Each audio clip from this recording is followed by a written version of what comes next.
Okay, so our next topic is to determine the compressive strength of cement sand mortar cube. ठीक है, cement sand mortar cube की compressive strength हमने determine करनी है in the lab.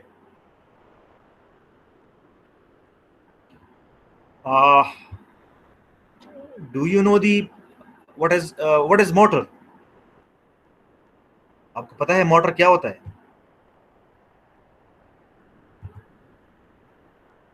No idea? देखिए, अगर आप cement के साथ if you are adding water,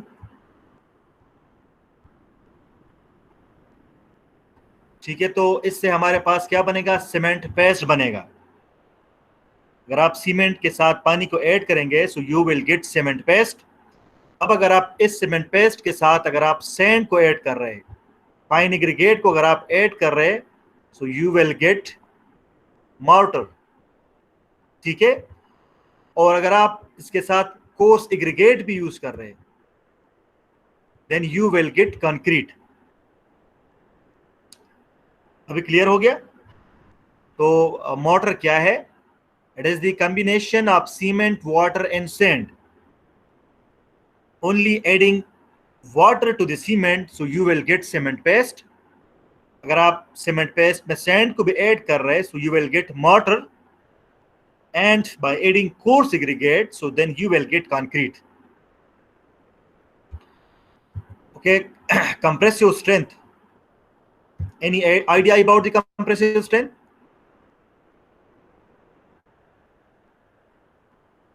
No idea? मेरी आवाज क्लियर है?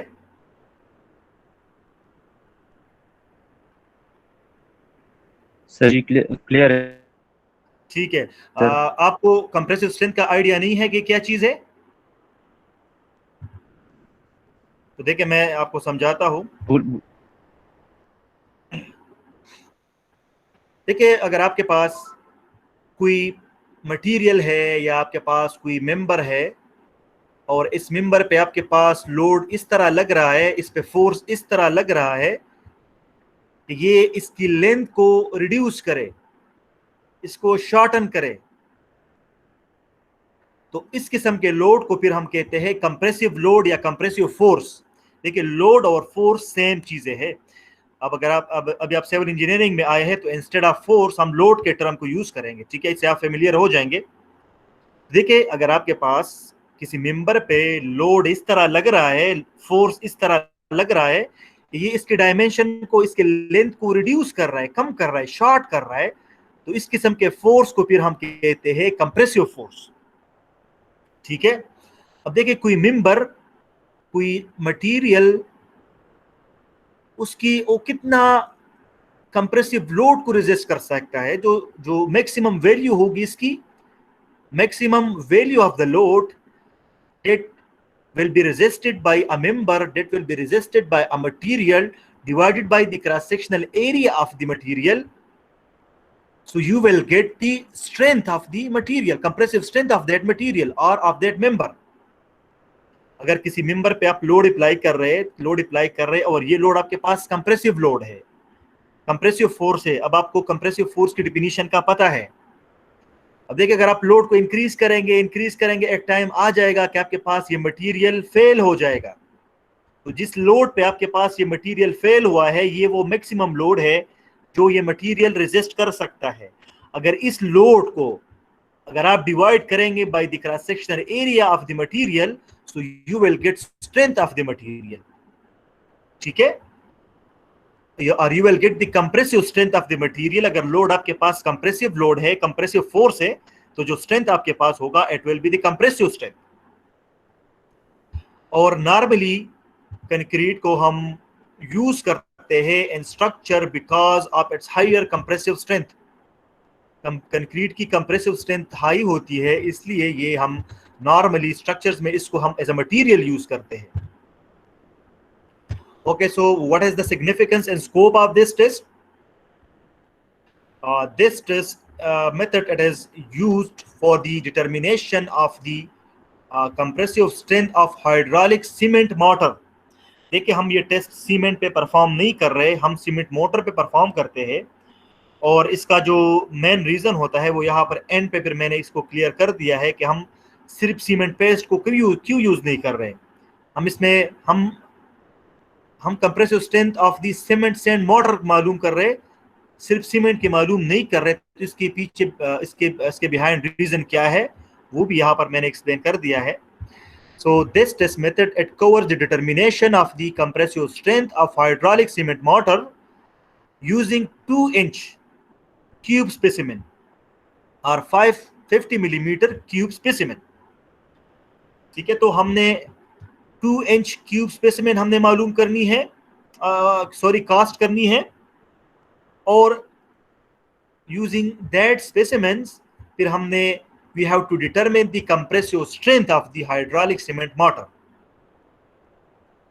देखिए the compressive strength of hardened cement, so it is the most important of all the properties। देखिए hardened cement या hardened concrete की हमारे पास different properties है। आपने you have done it in your theory course।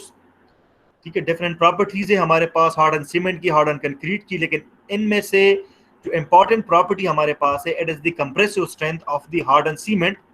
If you know the compressive strength of harden cement और harden concrete, तो जो बाकी प्रॉपर्टीज है उनको हम प्रिडिक्ट कर सकते हैं using equations, using correlations. And this is the reason that cement it will be always tested for its strength at the laboratory before the cement is used in important work। देखिए concrete को, cement को तो खैर हम सिर्फ sample को हम cement या सीमेंट मोटर को तो हम फ्रीक्वेंटली टेस्ट नहीं करते before the use in the construction work, लेकिन हम कंक्रीट को हम टेस्ट करते हैं। ठीक है, कंक्रीट के सैंपल्स हम बना देते हैं और उन सैंपल्स को फिर हम टेस्ट करते हैं to determine its compressive strength, और उसके बाद जाके उस कंक्रीट को हम स्ट्रक्चर्स में यूज करते हैं। ठीक है, देखिए कंक्रीट को हम डायरेक्ट स्ट्रक्चर में यूज नहीं करते। सबसे पहले आपने लैब्स में इसकी सैंपल्स बनानी होती है और उस सैंपल्स को आपने टेस्ट करना होता है in the labs to determine the compressive strength. उसके बाद अगर कंप्रेसिव स्ट्रेंथ आपके पास सफिशिएंट है, ठीक है, if it is equal to the design strength, तो उसके बाद जाके हम उस कंक्रीट को हम यूज करते हैं in structures. Okay, strength test they are not made on neat cement paste. अब देखिए हम ये जो टेस्ट हम परफॉर्म कर रहे हैं, तो ये हम सीमेंट सैंड मोटर पे परफॉर्म कर रहे हैं, हम नीट सीमेंट पे परफॉर्म नहीं करते। इसका जो मेन रीजन है वो है excessive shrinkage and cracking of the neat cement. देखिए ये जो श्रिंकेज हमारे पास कंक्रीट में होता है, ये एक्चुअली आपके पास सीमेंट पेस्ट की वजह से होता है।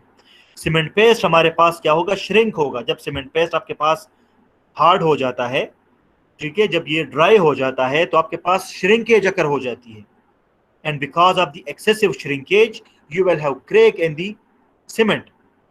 तो इस से बचने के लिए हम क्या करते हैं, हम सीमेंट पेस्ट को हम यूज नहीं कर रहे, we are using the cement sand mortar for the test.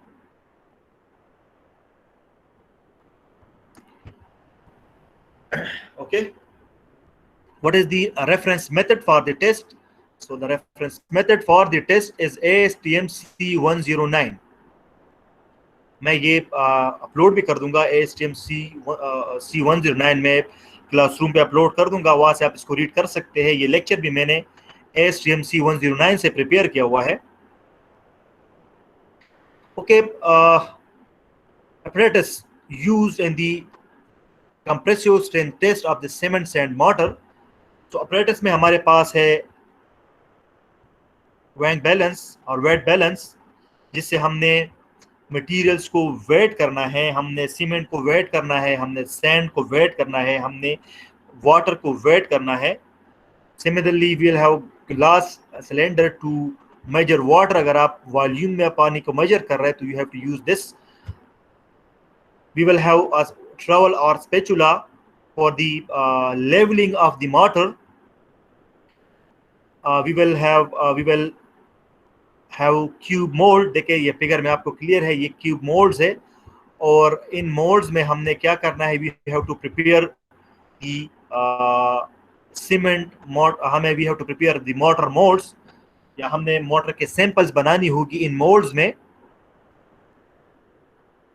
We will have cement, we will have standard sand, we will have distilled water and universal testing machine. This is universal testing machine. ये test जो हम perform करेंगे तो हम इसको perform करेंगे इन दी universal testing machine. जो load हम अप्लाई करेंगे क्यूब्स पे तो वो हम इस मशीन के थ्रू अप्लाई करेंगे, और यहाँ डायल से आपने मेजर करना होगा वो लोड जिस पे आपके पास सैंपल क्या होगी, फेल होगी. This is the apparatus that will be used in the test.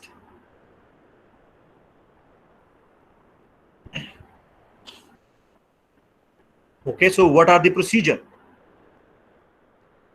The proportions of the material for the standard mortar, it shall be 1 part of the cement to 2.75 part of the standard sand by weight. देखिए आप material के दरमियान motor जब आप बनाएंगे तो motor में आपने सीमेंट और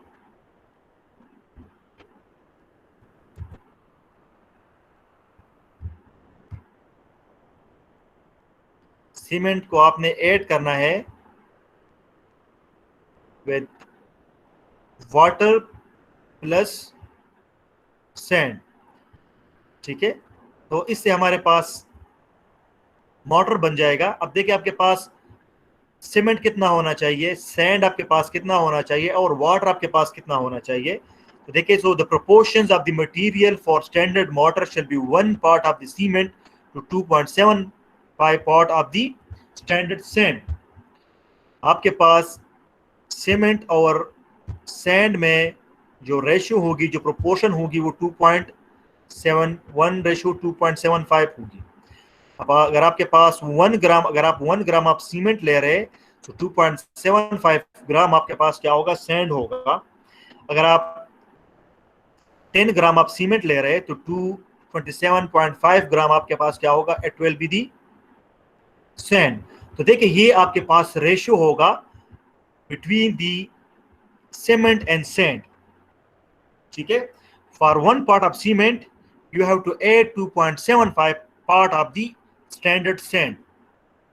अब देखिए पानी हम कहां से ऐड करेंगे. So for water use a water cement ratio of 0.485 for all the Portland cement and 0.406 for the ear and train Portland cement. देखिए हमारे पास दो किस्म के सीमेंट होगी, या तो हमारे पास नॉर्मल पोर्टलैंड सीमेंट है, इसमें हमारे पास all the types of the Portland cement आ रही है, whether it is in ordinary Portland cement, it is a low heat cement. हमने ऑलरेडी आपने पढ़ी होगी in your chapter number and the cement chapter. हमारे पास टाइप 1 सीमेंट है, टाइप 2 सीमेंट है, टाइप 3 है, टाइप 4 है. तो ये all are the types of the Portland cement. इसके अलावा हमारे पास air entraining Portland cement भी है. अगर आपने पोर्टलैंड सीमेंट में air entraining admixtures add की है, so the Portland cement will be called as the ear and train Portland cement. इसको हम कहते हैं type 1A, type 2A, type 3A.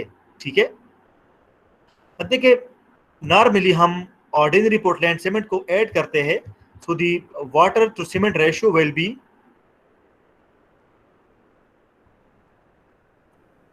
0.485 will be the water cement ratio.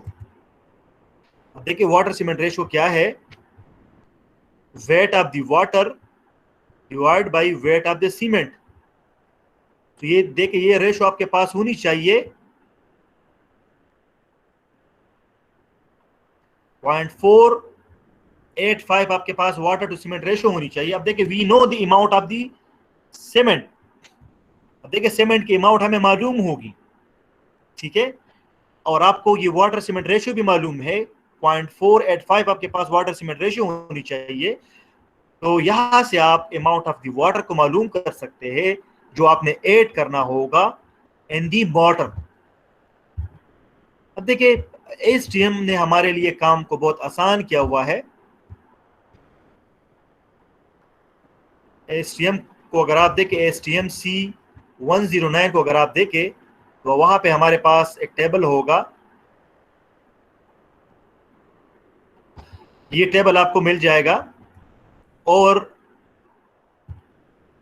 इस table में आपको given है अगर आप 6 क्यूब्स बना रहे तो आपको 500 ग्राम सीमेंट लेनी चाहिए और आपको 1375 ग्राम ऑफ दी सैंड आपने देनी चाहिए। और अगर आप पोर्टलैंड सीमेंट को अगर आप यूज कर रहे, ठीक है, ऑर्डिनरी पोर्टलैंड सीमेंट या any type of the Portland cement, so the amount of water in ml will be 242। और अगर आप 9 क्यूब को आप बना रहे, 9 क्यूब्स को अगर आप बना रहे तो ये आपके पास amount of the sand, amount of the cement और अमाउंट ऑफ वाटर आपके पास होगा। तो ASTM ने हमारे लिए काम को बहुत आसान किया है। लेकिन नॉर्मली हम या तो हम 6 नंबर ऑफ क्यूब्स बनाएंगे या हम 9 नंबर ऑफ क्यूब्स बनाएंगे। तो अगर आप वो बनाएंगे तो ऑलरेडी हमारे पास the amount of the sand, weight of the sand, weight of the cement and also the volume of the water हमें मालूम है। इनको हमने जस्ट मिक्स करना है और सीमेंट सैंड मोटर हमने इससे बनाना है।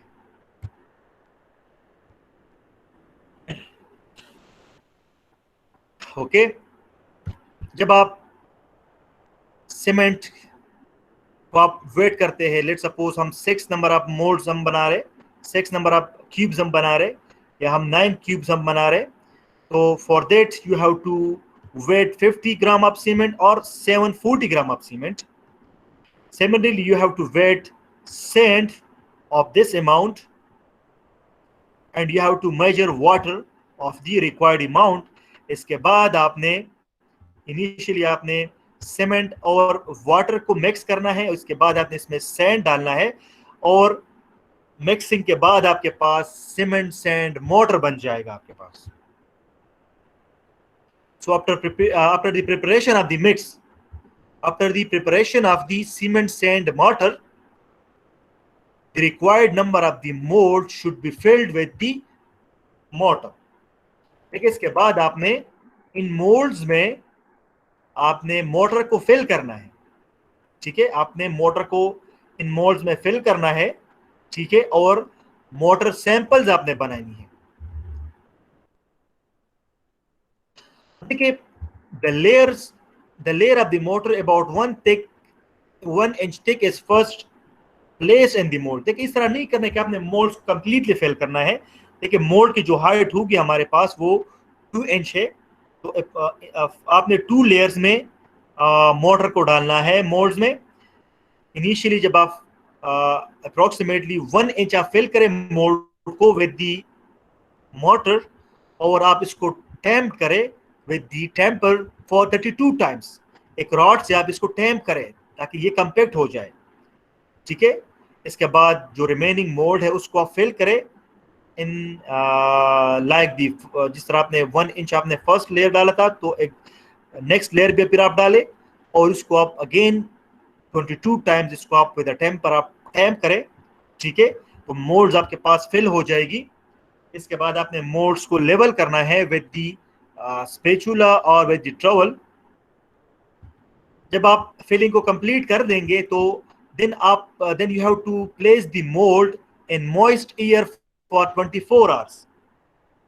मोल्ड को फिल करने के बाद what you have to do, आपने उन मोल्ड्स को moist air में रखना है for 24 hours and after the 24 hour you have to demold the specimen, या आपने स्पेसिमेन को मोल्ड से निकालना है and you have to immerse them in water for the required age, ठीक है। जब आप देखें मोल्ड को आप मोटर से फिल कर देते हैं तो 24 आवर के लिए आप इसको मॉइस्ट एयर में रखें ताकि ये आपके पास सेट हो जाए, ठीक है, कोई स्पेसिफिक शेप ये मेंटेन कर ले। इसके बाद आफ्टर 24 आवर्स आपने सैंपल्स को पानी में इमर्स करना है रिक्वायर्ड एज के लिए। रिक्वायर्ड एज से मतलब ये है कि आप कितने डेज के बाद टेस्ट को परफॉर्म कर रहे हैं। तो देखिए, या हम सीमेंट को आफ्टर 3 डेज, मोटर को हम या आफ्टर 3 डेज टेस्ट करेंगे, या इसको हम आफ्टर 7 डेज हम टेस्ट करेंगे, या इसको हम आफ्टर 28 डेज हम टेस्ट करेंगे। तो आपने रिक्वायर्ड टाइम के लिए इसको पानी में इमर्स करना है। अगर आप आफ्टर 3 days अगर आप टेस्ट परफॉर्म कर रहे हैं, so you have to immerse the specimen in the water for 3 days. अगर आप 7 days के बाद टेस्ट को परफॉर्म कर रहे हैं, so you have to immerse the sample for 7 days. और अगर आप 28 days के बाद टेस्ट को परफॉर्म कर रहे हैं, तो we have to immerse the mortar for 28 days. देखिए, हम 9 सैंपल्स हम बनाएंगे. 3 सैंपल्स को हम 3 days के लिए पानी में इमर्स करेंगे, and after 3 days we will test it for the compressive strength. 3 samples को हम 7 days के बाद टेस्ट करेंगे. सो इसको उन 3 सैंपल्स को हमने रखना होगा under the water for 7 days, और जो रिमेनिंग 3 सैंपल्स हमारे पास होगी उनको हम टेस्ट करेंगे आफ्टर 28 days. सो उन सैंपल्स को हमने रखना है in the water for 28 days at a temperature of 23 ± 2 degree C. देखिए, जो पानी आपके पास होगा जिसमें आप ये सैंपल रखेंगे, उसकी जो टेम्परेचर होगी वो 23 ± 2 डिग्री C होनी चाहिए. देखिए, जब आपके पास क्यूरिंग पीरियड कंप्लीट हो जाएगा, तो सैंपल्स को आप वाटर से निकालें and keep it in air to get their surface dry. ठीक है. देखिए, जब आपके पास क्यूरिंग पीरियड कंप्लीट हो जाएगा, then you have to test the specimen. तो टेस्ट करने से पहले उसको आप ईयर में रखें, ताकि या विद सम किसी चीज से आप उसको आप क्या करें, इसको आप उसकी सरफेस को आप ड्राई करें. After that you have to keep the specimen in the universal testing machine. Specimen को आप यहाँ पर यूनिवर्सल टेस्टिंग मशीन में आप रख के, और इस तरह आप रखें कि ये सेंटर हो. ठीक है. इसके बाद आप ये जो अपर प्लेट है हमारे पास, इस अपर प्लेट को आप नीचे करें और इस स्पेसिमेन पे आप लोड को अप्लाई करें. ठीक है. जब आप लोड को अप्लाई करेंगे, तो यहाँ पर आप लोड को नोट करेंगे. जिस लोड पे आपके पास ये स्पेसिमेन फेल हो जाएगा, तो वो लोड आपने नोट करना है. ठीक है. अब you know the load, the failure load. आपको मोल्ड की क्रॉस सेक्शन एरिया का पता है. So dividing the load by the cross-sectional area, you will get the compressive strength of the cement, sand, mortar cubes. Okay. So this was the procedure. Okay. 3 samples को हम after 3 days हम test करेंगे. ठीक है. तो this will be your sample number 1, sample number 2 and sample number 3. इनकी जो strength हमारे पास होगी उनको हम एवरेज करेंगे, और यहाँ पर उसको आप लिख ले. आफ्टर 7 days हम 3 सैंपल्स को हम टेस्ट करेंगे, और इनकी एवरेज फिर आप यहाँ पर लिख सकते हैं. सिमिलरली यहाँ पर हम उन सैंपल्स को हम यहाँ पर आप लिखेंगे जिसको आप आफ्टर 28 days आप टेस्ट करेंगे.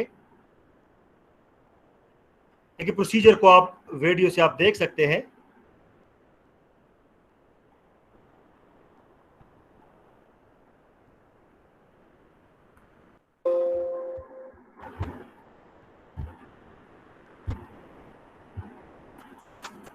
Compressive strength test of cement.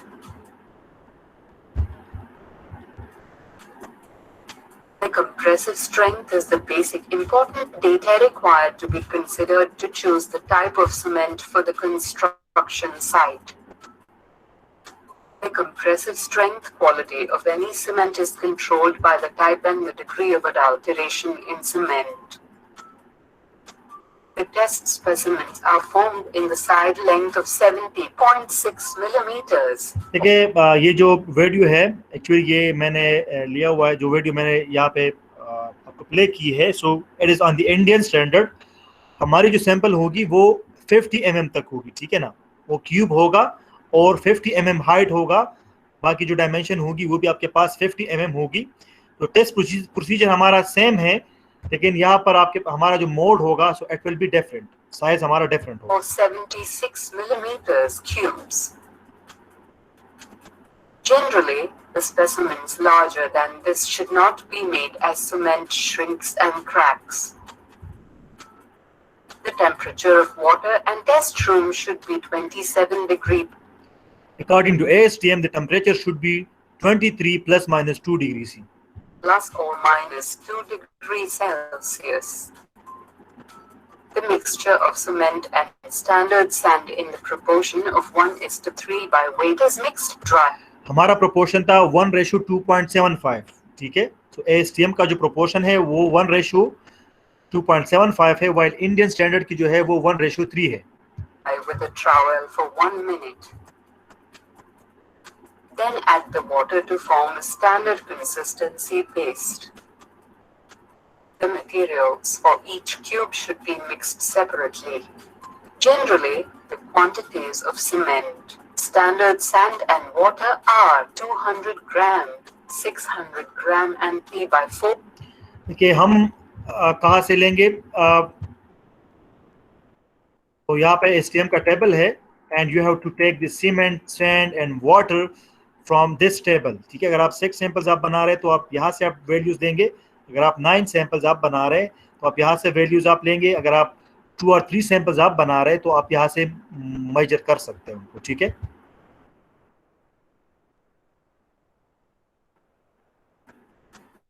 Compressively, the quantity plus 3 inch of water consistency on the vibration table.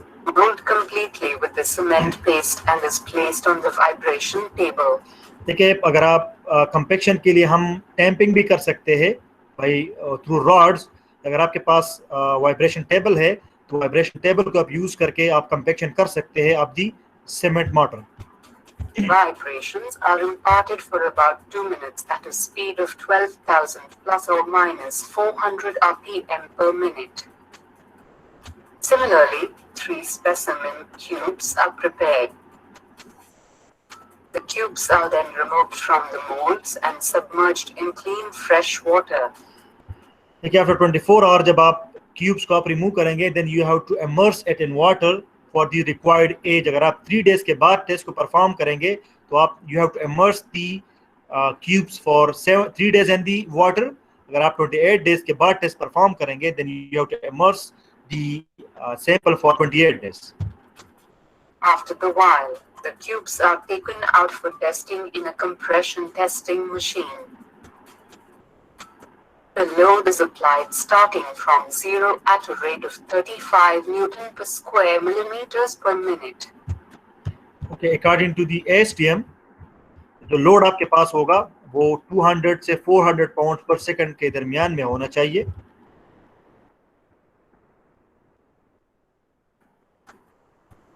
Vibration. Similarly, after the while, the load per minute. Note down the maximum load at which the cube fails. The compressive strength is calculated from the crushing load divided by the average area over which the load is applied. So यहाँ से फिर आप The मालूम कर result is सकते हैं। expressed in Newton per millimeter square.